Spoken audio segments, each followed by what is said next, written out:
I stole Beyonce's confidence.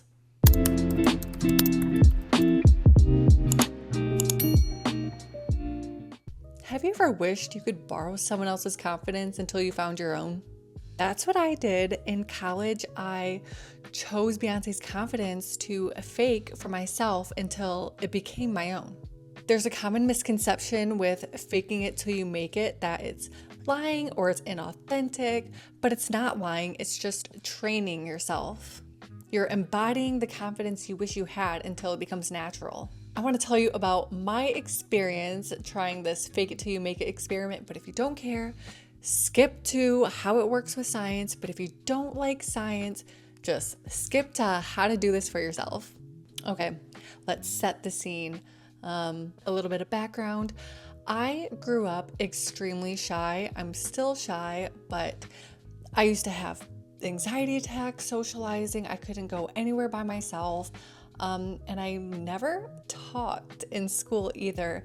I remember one time in high school, I finally did say something at lunch, and this kid said something. He said, "Oh, you can talk?" It's mortifying. I hated speaking in front of groups of people and hearing my voice shake, my hand shake. I hated feeling my face get so red. I hated when people would point it out too, by the way. Like, why do people do that? But being told to speak up, we can't hear you, is just nightmare fuel for people like me. My best friend at the time was so confident and so sure of herself. And to me, that was inspiring. And like, how can somebody be like this? That's how I want to be. So fast forward to college, I can now speak in front of people. I guess you could say I couldn't shut up, but I was still lacking the internal confidence. Now I wanted to work on being able to walk into a room and feel like I belong there, feel like people aren't staring at me because I'm not supposed to be there or because they're judging me. I remembered the exact place I was when I don't listen to Beyonce's music, but I remember I was on Twitter and I saw a video of Beyonce just standing on stage, not even performing it, but just standing there with like the wind blowing through her hair and just radiating confidence and self-assurance. And I was like, what? That level of confidence exists? Like, that's attainable? I wanted that. I was in my dorm at the time at my desk. I don't know what I was doing. I think I was supposed to be doing homework, but it was then I made the choice to practice intentionally standing up straighter and speaking slower when I talk to people. A big thing is like speaking really fast because you just want it to be over with. I don't know if that's just me. Or like speaking fast because you don't think the other person wants to hear you. So it's like, I'm just gonna get it out of the way so you can move on.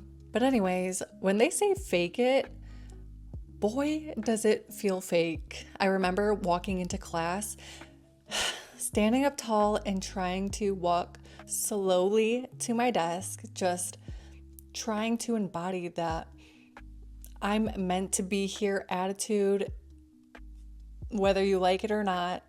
When I talk to people, slowing down and then practicing maintaining eye contact, like, yes, you do want to be here talking to me and vice versa.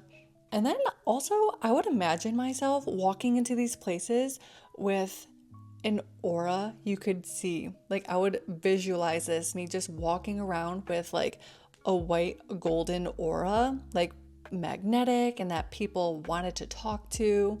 And you want to know something crazy? It worked like a little bit too well. But that's why I'm making this video, because I have some things coming up, social events that I'm like, I want to get back to that. What did I do when I was in college, when I was so sure of myself and like super confident? I need to bring that back. And then I remembered I faked it till I made it. If you're wondering why do you need to bring it back? It's because I work from home now. So it's like my chances for practicing interactions are not as high or as often, not nearly every day. But long story short, over time, these actions started to feel natural. Okay, now let's talk about why this works and like how it works. I have my notes here because it's very sciencey. I can't memorize it all. But anyways, Faking it till you make it works by using psychological principles to change your behavior, which in turn influences your emotions, abilities, and how others perceive you. By imitating confidence, you can create a positive feedback loop in your brain. It'll help you develop genuine and real-life skills. So there's something called the self-perception theory, proposed by Daryl Bem. Your brain builds self-perception by watching your own actions. So acting consistently in a certain way can teach your mind to adopt that trait as part of your identity, effectively rewiring your self-image. And then there's also the Hebbian principle. What fires together, wires together. It explains how repeatedly pairing behaviors with context strengthens neural pathways. Through practice, initially forced confident behaviors become automatic and natural. Boom, science. So for me and what I'm proposing to you, role models can be a blueprint for confidence in this case. So how do you start doing this? Where do we even begin? First step, find your inspiration. Choose a role model, a celebrity, a mentor, a friend, a family member, or even an ideal version of yourself. You be your own inspiration. The second step is to study their behavior, their confidence habits, their posture, body language, tone, presence, everything that you find inspirational, okay? Take note of it, because then in step 3, practice these, starting out slow though. Don't go into like a big, huge business meeting trying to act like somebody else right now while we're in the faking it stage. Like for me, it would be walking into class, not doing a whole presentation in front of everybody, just walking into class, with the posture, the mindset, maybe talking to a stranger at a grocery store who doesn't know you. Just not anything big yet. We're still trying to find our footing with this. Number 4, let's notice how people respond to our newfound confidence. How does it boost your confidence? Maybe they're smiling more, engaging more, acting like they want to be around you. That's something especially big for me. I would notice how people would talk to me differently. Maybe it was all in my head. Either way, it really created that positive feedback for me in my head to keep, acting this way. And then number 5, after we practice all this, drop the fake part until it becomes real. I don't know how long it'll take for you. I don't remember how long it took for me. All I know is it worked. I want to say like a month or so for me, but I was practicing consistently. I was very intentional with it. It was a really big goal of mine. But as always, with consistency comes results, and eventually the fake will become real. Like, you'll make it. You won't have to fake it, you'll make it. Now that you have the steps, I encourage you to go out and try to fake it till you make it. Just increase our confidence little by little. You'll get there. I have a journaling prompt for you to really get you thinking.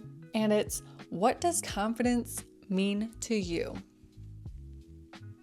Can look different to everybody. All in all, just remember that faking it till you making it, borrowing confidence isn't fake. It's just practice. We're training ourselves, our bodies, our minds to become more confident over time.